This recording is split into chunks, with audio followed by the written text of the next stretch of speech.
Voice, आज की आवाज।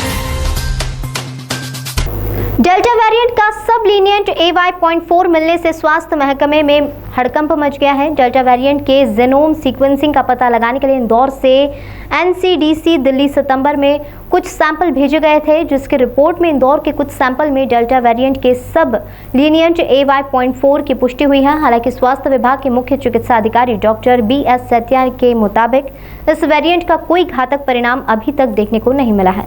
इंदौर में 6 लोगों में डेल्टा के सब लीनियंट AY.4 और धार में 1 लोगों में इसकी पुष्टि हुई है, लेकिन सभी की स्थिति सामान्य बनी हुई है। सभी लोगों को कोरोना वैक्सीन के दोनों डोज लग चुके हैं।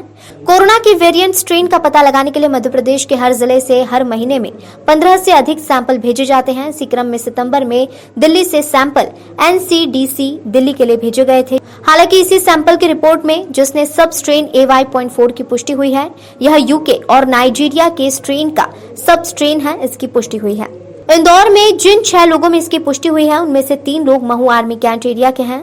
अभी तक जिन लोगों में सब लीनियंट AY.4 की पुष्टि हुई है, उन लक्षण इस स्ट्रेन में है, लेकिन यह बिल्कुल घातक नहीं है।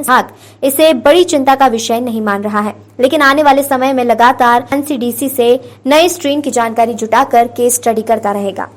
वो जो है वो AY.4 का जो हमारा पास जो स्ट्रेन नया आया है, जो नाइजीरिया और उसका हमारा UK स्ट्रेन का है, तो ये AY.4 और AY.4.2 का ये 2 स्ट्रेन तो रहते हैं। तो इन स्ट्रेन में इतने घातक नहीं है ये वाले जो है, वो ज़्यादा गंभीर लक्षण भी नहीं आए, क्योंकि हमारे पास अभी जो 7 केस पॉजिटिव रिपोर्ट आई थी, 7 केस में से 1 जो था वो धार जिले का था और 6 केसेस हमारे इंदौर जिले के थे, जिसमें से 3 केसेस जो थे वो आर्मी के कैंट के थे और 3 हमारे इंदौर जिले के थे। तो उनको सभी के जो देखे जाए तो सारे उनको कोविड के दोनों टीके लग भी चुके हैं और उनके कॉन्टैक्ट ट्रेसिंग भी हम लोगों ने करा दी है। जो 50 से ऊपर के कॉन्टैक्ट ट्रेसिंग हुई है तो वो भी होगा, और जितने भी कॉन्टैक्ट ट्रेसिंग हुई थी सभी को वैक्सीन का 2nd डोज ऑलरेडी लग चुका है।